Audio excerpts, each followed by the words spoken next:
Welcome to Take the Lead Radio with Dr. Diane Hamilton, where she interviews some of the most successful leaders, entrepreneurs, authors, speakers, and other individuals who will inspire you to take the lead in your career and personal life. And now, here is Dr. Diane Hamilton.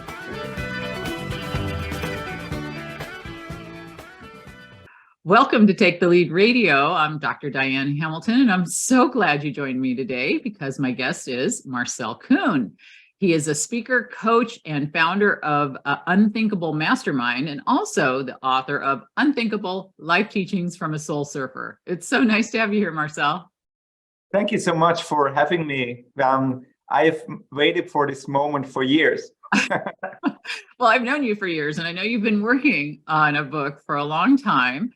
And I was so honored that you asked me to look at it and make comments because I know you put your heart and soul into this. And I'm very excited to get into that. But I want to get a little backstory on you first. A lot of people want to know what led you to this level of success. So just can you tell me your backstory?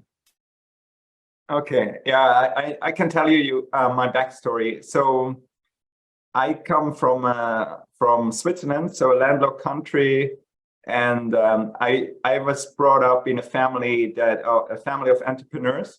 My great uncle actually invented the pressure cooker in 1949, which was a huge innovation. And so this awesome. Family business is like the fifth generation now.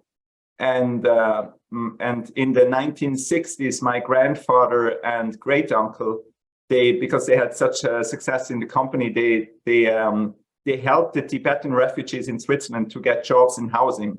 Wow. So the philanthropy is a part of the family DNA. So they helped those refugees to come to Switzerland, and then they realized that they needed to have the foundation, and they needed to have a home to practice their religion. I don't know if it's the correct word, but they wanted to create a space that they feel at home.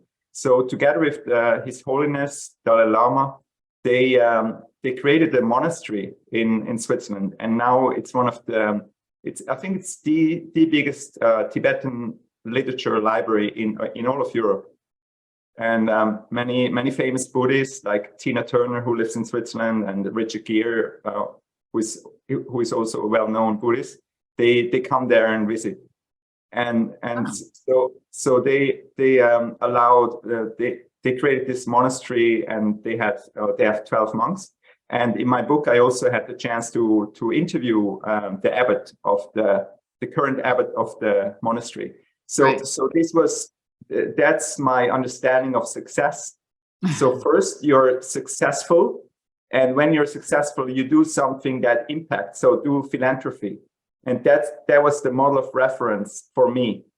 And this put a lot of pressure on me. No one in my family ever told me to be successful, but that's what I expected from me, and this put a lot of stress on me because I stress myself to do something like that, to have a legacy, to impact like on a worldwide scale. And that's what I thought was success and fulfillment.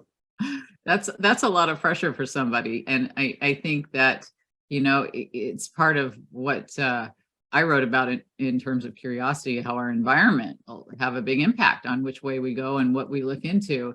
And you're obviously very curious, and I love that. And you probably got a lot of that from your environment of all that background. But what inspired you to write this book, Unthinkable? Because I know you had some different ideas as we've talked through the years of what you wanted to write about. So what made you land on this?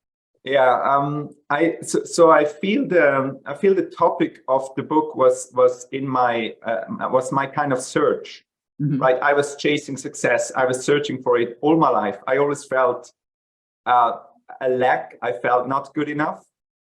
And so I was always looking at people. Why are they successful? Why is my brother successful? My dad? Why is I have two brothers, so I'm the middle one. I was always asking myself, why are those people successful?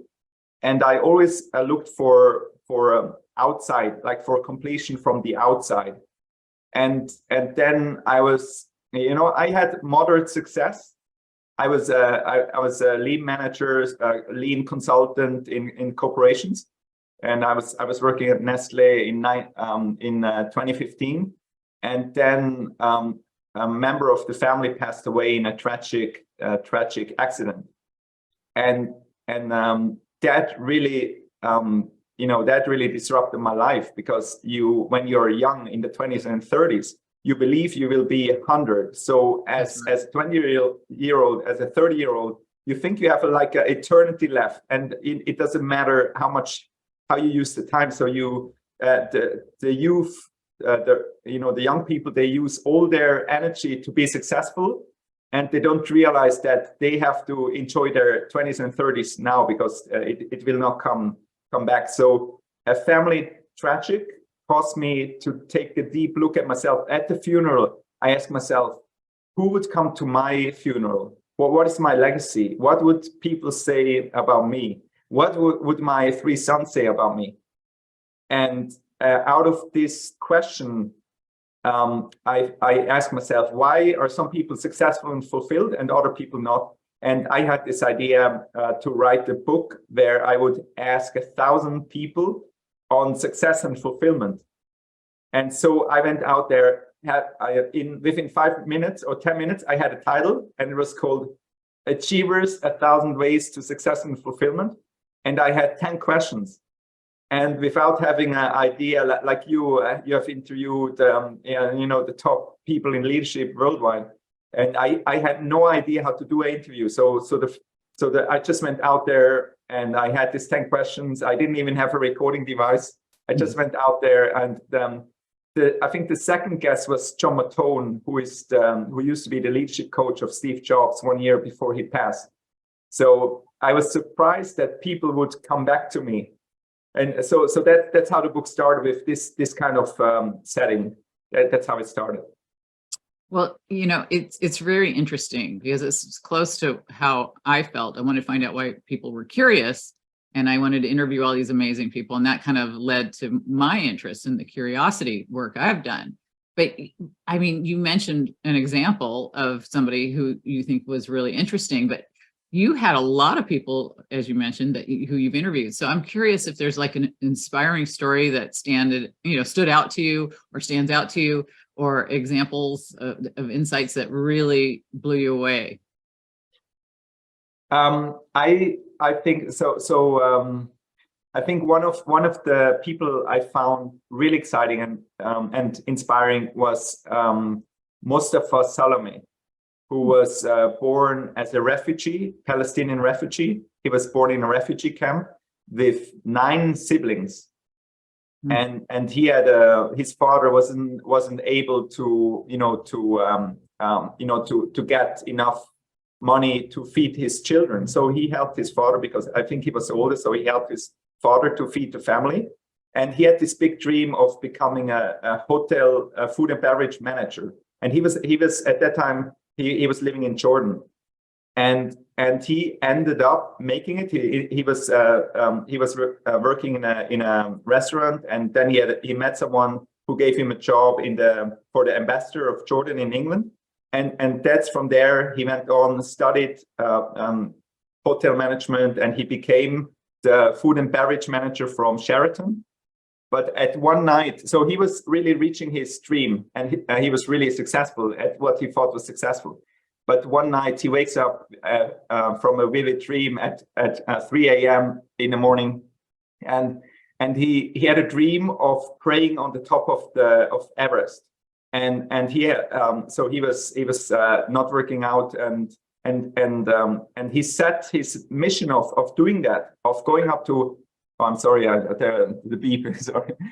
So he had this mission to go up there to Mount Everest, and he did it, and he got endorsement from the King of Jordan, and from not having hiked. The only sport he was doing was lifting the beer and smoking and partying. Mm-hmm. And he went 3 months later. He already climbed, and as a refugee, as how he started, he was able to reach the 7 summits, so the 7 peaks, the highest peaks of each continent. Plus, for a guy from Jordan, he skied to the North and South Pole. He learned how to ski at 39. Yeah, and never this too was late. inspiring because growing up, being spoiled, having all the education, and this guy just creates this massive impact. And then a girl challenged him, an 11-year-old girl, a cancer patient, challenged him because he was a keynote speaker. And then this girl said, "But what, and so what? So you climb mountains, so what?" And so this cancer patient challenged him to climb for something more meaningful than just for the sake of climbing. Mm-hmm. And since then he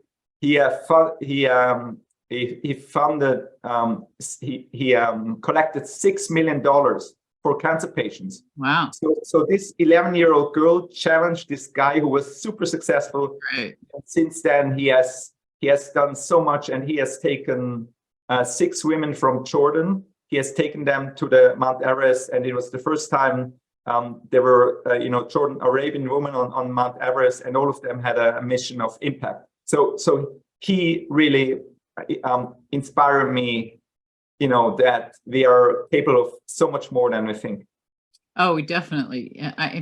You brought up so many people I've had on the show, from people who've climbed all the summits blind, and to Scott Harrison, who created Charity Water when he was just, he admits that he was just a partying kind of guy, and one day decided to change his life, and now he has this unbelievable charity. The people who are able to do these things always inspire me. And I'm curious, as you listen to what you're talking about and what we've discussed about your book, what have you changed? What have you incorporated from these stories? Is there some major insight that changed what you do on a daily basis? Yeah. So I think when I started out, I was putting those people on pedestals, and I realized that they have the same challenges. So they experience divorces, they have illness and all that. Mm-hmm. So all of them are humans, but I realized that I'm as successful and extraordinary as everyone. Everyone is, right? Right. So that's what I realized, that we are all extraordinary. And what set them apart from the normal people, there is no normal, but from the normal people or ordinary people, is that they do the unthinkable. So, and unthinkable was the common denominator of that. That's why the book is called Unthinkable.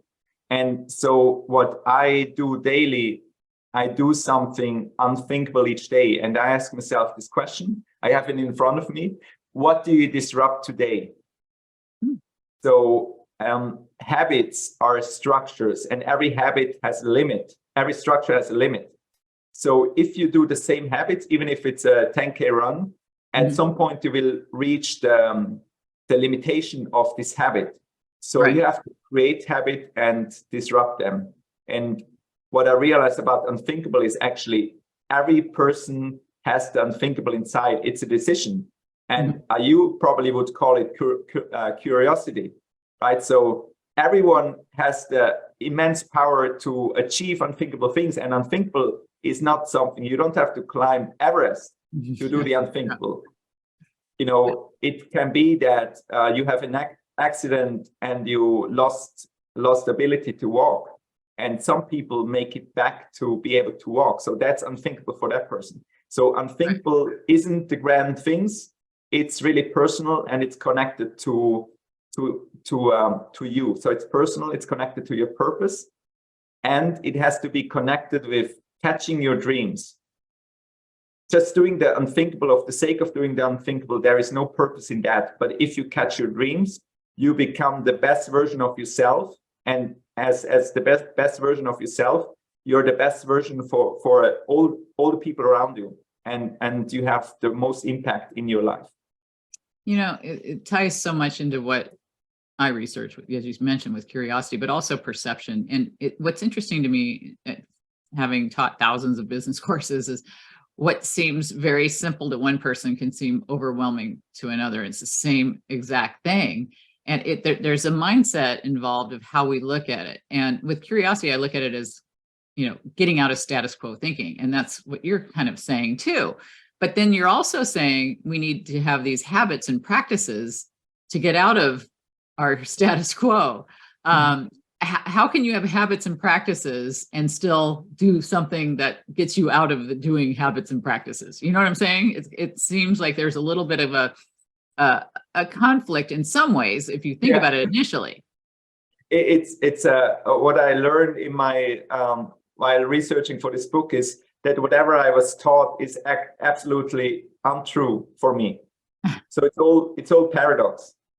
So what you are getting at, it's the balance between, it's all a balance act, right? So to live in flow, I talk a lot about flow, right? To live in flow, you need a structure, because if you look at the river, a river only flows if the river has a riverbed, right? And that's the same for us, for rituals. So the rituals give you structure, but then to be in flow and to be your best, you have to create space to explore, to be curious, right? Because if we stay in our comfort zone, curiosity is about going outside of your comfort zone. So the unthinkable is always outside of the comfort zone, right? Just sitting on the sofa and just being there doesn't have a big impact. So I don't know if that answers the question, but it's all a matter of balance. I think, you have to you can't be completely structured, but you have to have some structure to get to where you're going. And I think it's an interesting concept individually, but you also talk about this with teams. So how do you work the unthinkable mindset when you're dealing with a team? Yeah, I think that's really difficult. So I was a lead manager in corporations, and I tried to take these principles, into the corporate environment. But then you really have to, it's a paradigm shift. So most people are not comfortable to get outside of their structures, because they seem to have having the control is an illusion. Yeah. Right. So it's really difficult, and I think people are comfortable to be in the linear, because it's so predictable, even though we don't know if it's going to happen. So I cannot really give you a good answer how to do it, because it has to do individually. But what I learned is that people are not passionate about, if I tell them you get 2% more efficient, that doesn't move the people. That's something that the managers say, the leaders say.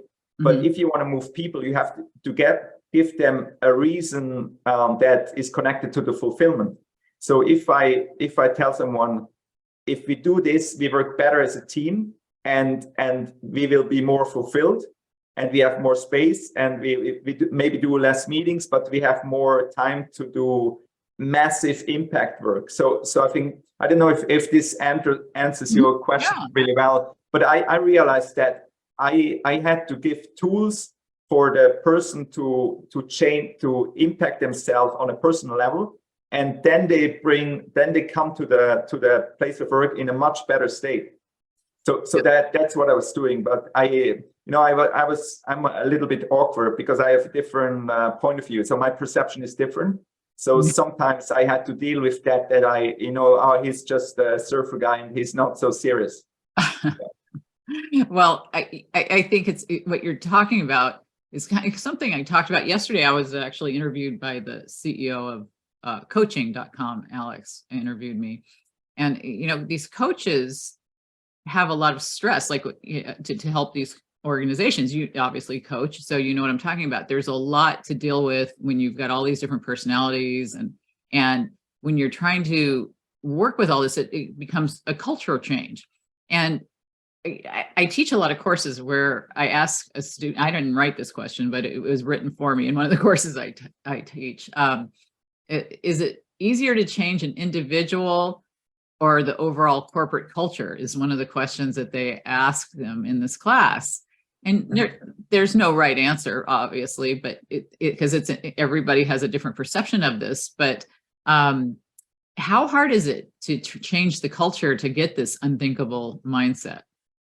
So I would so my perception is that you cannot change the organization if you don't change the individual. So for me, in my experience, and I have been now in this 16 years in continuous improvement management, I realized that if the person doesn't change from within, so if you don't change on a personal level, you cannot change your organization. So it goes from me to the team to the organization. That's how I see it. Yeah. Yeah. And so, and I think I was so frustrated in the corporate. That's why I want to step out, because I felt like the people weren't open to disrupt themselves. That was too far outside of the comfort zone. So yeah, I feel I failed in that, but I feel that as a dad, I have the chance of creating this culture in my family. And the same principles of a company culture applies to family culture. It's just a smaller scope, but that's what I do in my family with my kids. You know, I create structure and disruption, and I create space for being, and I create possibilities for action. So I do that in my family. Yeah, and it's so important. And when you're talking about disruption, it reminds me of having Jay Salmon on my show. He wrote Disrupt You and Disrupt Yourself. He was talking about how every day you should write down things that you wish would be changed, that drive you crazy or whatever. And eventually you'll come up with an idea for a company or a product or something that you could change the world. And I like that idea. It's a really good book. And I think sometimes it's just simple things that we need to do to just tweak what we do already. But what I found really interesting about you is that you use your surfing and water behind you. If anybody's watching this, you've got from the book, the surf behind you. You use it as a metaphor for living your unthinkable life of limitless potential. What's the deal with the water and the surfing? And give me a little backstory on that. Yeah, so when I was 17, 18, I had the opportunity to go to California and be a foreign exchange student. And I had this big dream to learn how to surf. And that's actually at 18, I really felt in my element in the water. So all my life I felt in my element in the water, so it was natural to go to the surfing. And I just realized so many times that the ocean and the waves are a good teacher to learn about flow, because I say in life we have the waves, right? So we have opportunities and challenges, and it happens like waves. Like in the ocean, sometimes you're just doing your life, and suddenly you have 3 wipeouts, like I don't know, like separation happens, you lose someone. It always comes together. So how to stay in flow when something like that happens? And I realized that the same as I do in surfing, I can apply to life. So in every wave is different, so every challenge is different. And I know that there are many business courses that teach you how to create an organization like Elon Musk or like Jeff Bezos. So I studied Amazon business case, and this wave will never happen again, right? So if you have this, if you learn from this, it will never be exactly the same. So every wave is different. So you have to adapt yourself, right? And you have to be really present. Of course, it's good to study the history, but I think it's really good to be in the present. And when we are in the present, actually, that's when the exponential happens, right? When we detach from the past experiences and detach from thinking about the future, then we are not in scarcity mindset. And I think Peter Diamandis talks about, and I know you've talked to him, he talks about abundance. And if you're scared from the future and regret the past, you cannot embrace the present. So surfing taught me patience, and surfing taught me how to deal with wipeouts. And it's a really amazing metaphor. It's interesting. I was a swimmer, so I get the water. And I liked your analogy earlier about the river needs to flow and needs a path and all that. And and I want to come back to that with how do we make this path? What are the steps, and how do we get this mindset? I mean, it sounds good. I know we want to get out of the status quo. I agree with you that Amazon thing won't happen again exactly as it did. And the people like that ran Kodak or Blockbuster, some of these were hoping that they could keep doing this over and over again, but it goes away and you got to learn a new way. So how do we learn this new way?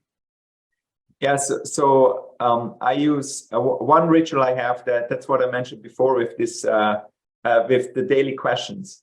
Mm-hmm. So you can ask yourself bigger questions, then you get bigger answers, right? So in my case, I ask myself, how do I disrupt today? So I think each day, and this is a ritual, so I do this every day. I think about ways how to disrupt myself, and that can be as simple as when I go to the store, I buy different things, and when you do grocery shopping, it's a disruption. If you buy different vegetables and just different foods, you have to disrupt yourself, or you take another path to your job, right? So creating different experiences will get you different results. So that's how I acquire a mindset like that, and it sounds so simple, but it really works. So when you ask yourself such question, and for you can be something different, but for me is one question I like is, so I do something unthinkable each day. Even today in the morning I was in the Lake of Zurich, which is I guess 50 Fahrenheit today, and I stayed maybe 10 minutes in there, and I did swim. I led a group, a few people I led to do that. Uh-huh. And so that's a disruption today.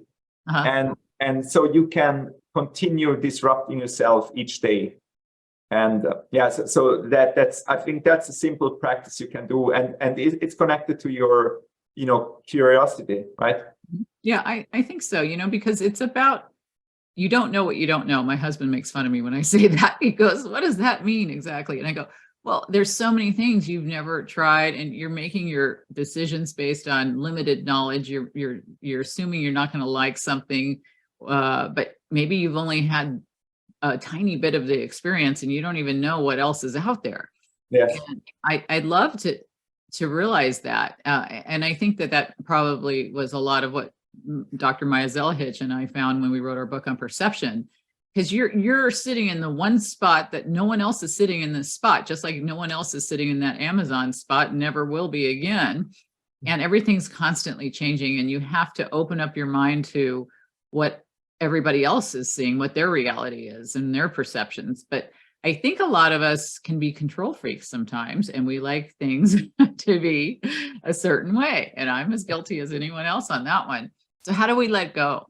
I think that was the biggest learning I had in the last few years, and I think that's not something I say I do it well yet. I practice it daily to let go, like of emotions. When you go through divorce, you have to let go. Or when my kids walk out of the door, I only see them, I don't know, a week later. You have to let go. Mm-hmm.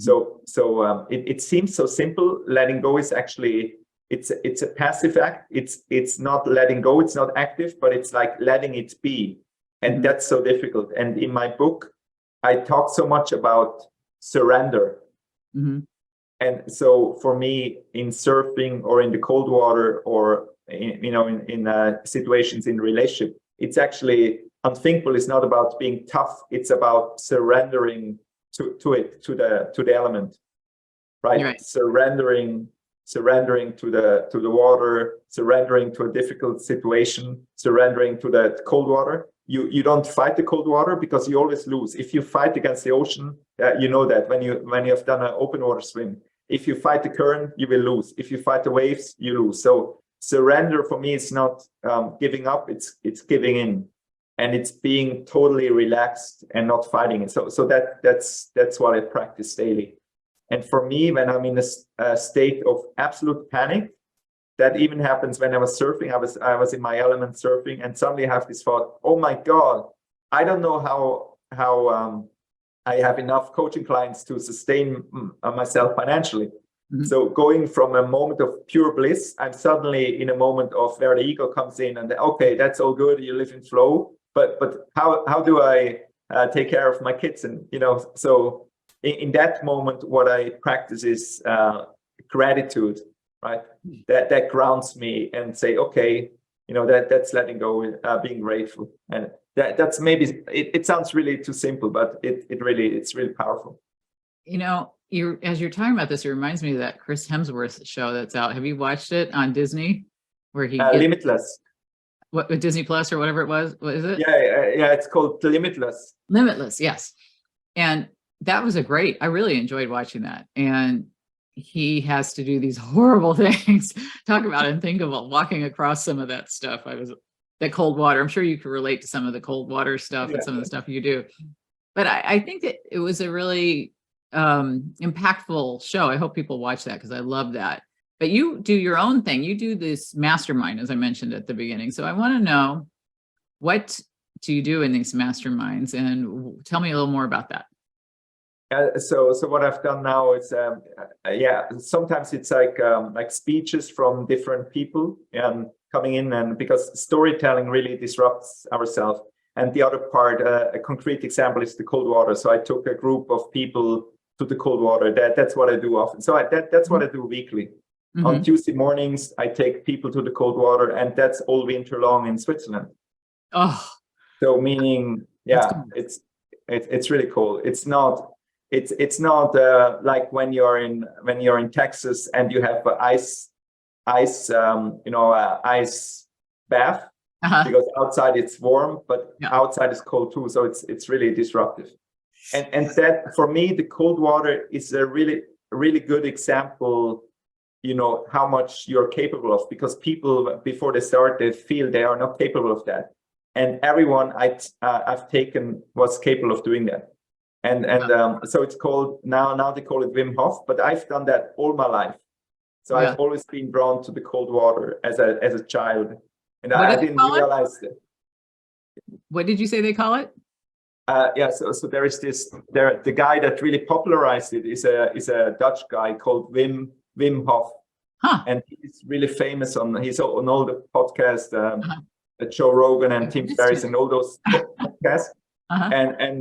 So he created a whole method around it, and it's about, it has elements like yoga and breathing and the cold water, and I've adapted that, but I've done that already in my childhood. I was always drawn to the cold water.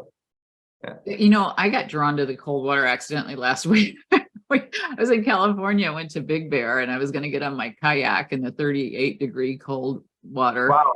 And getting in the kayak, it hit a wave, and I went face first into the water, and that wakes you up. I'll tell you what. But I didn't stay in long. I have to give you credit for that. I haven't really experimented with the cold water things.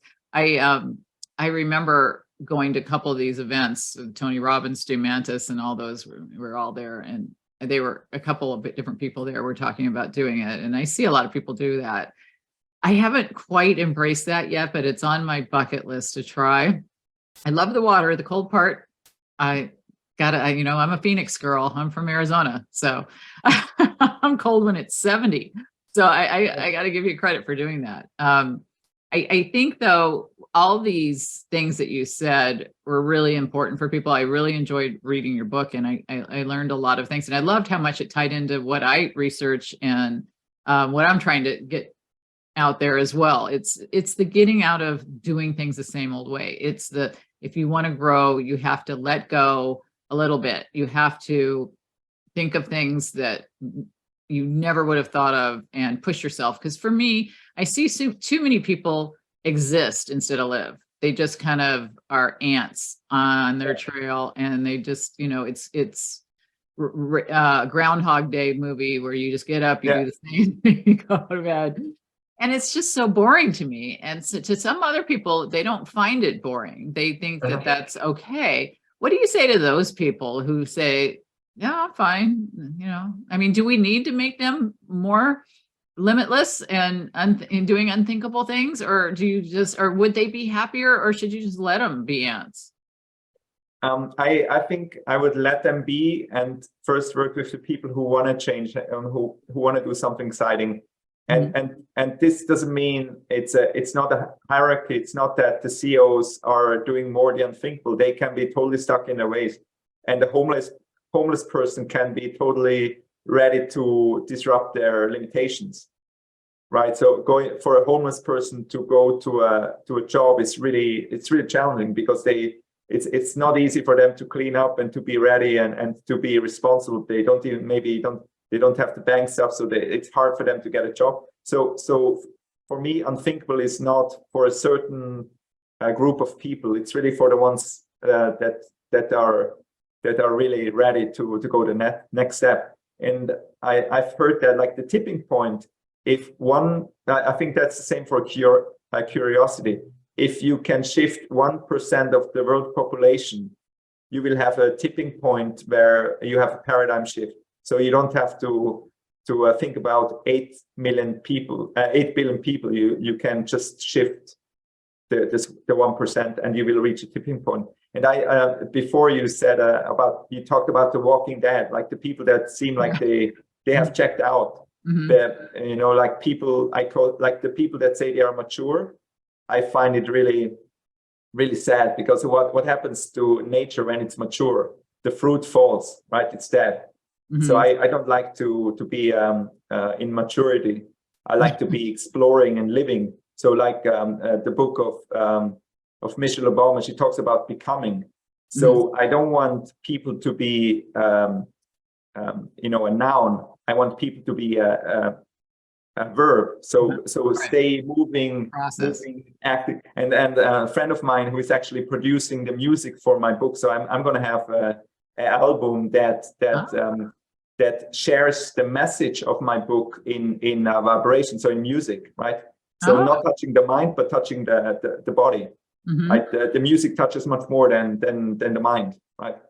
And my friend Oli Gabriel, he's a musician. He's amazing. He's so talented, and he has a really cool song that I would recommend you to listen, which covers exactly that. It's called "Living Alive."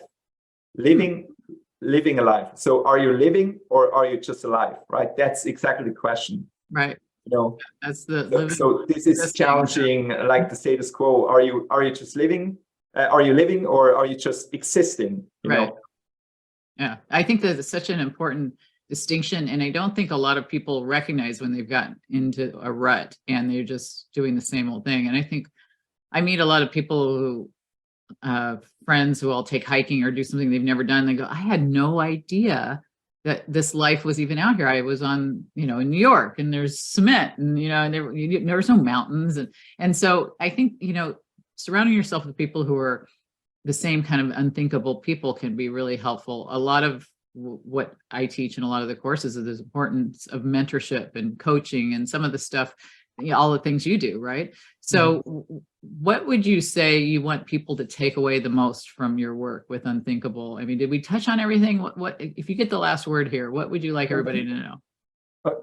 So I think, what is really important is that everyone has the chance to do the unthinkable. So everyone is extraordinary, and it's just a decision. It's like with curiosity, embrace it and just be it. It's a decision. And I think doing the unthinkable is about being your best self, your authentic self. And so that's so important, that you're yourself, right? That you live your best self.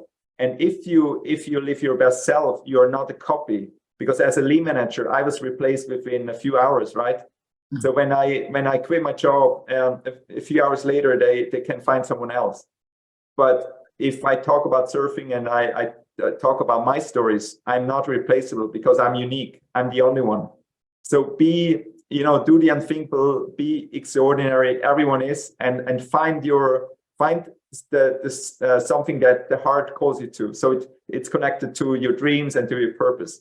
And going after what excites you is never random. So at 18, I started surfing, or 17, and now it becomes a part of my career. So it's never random when you follow your excitement.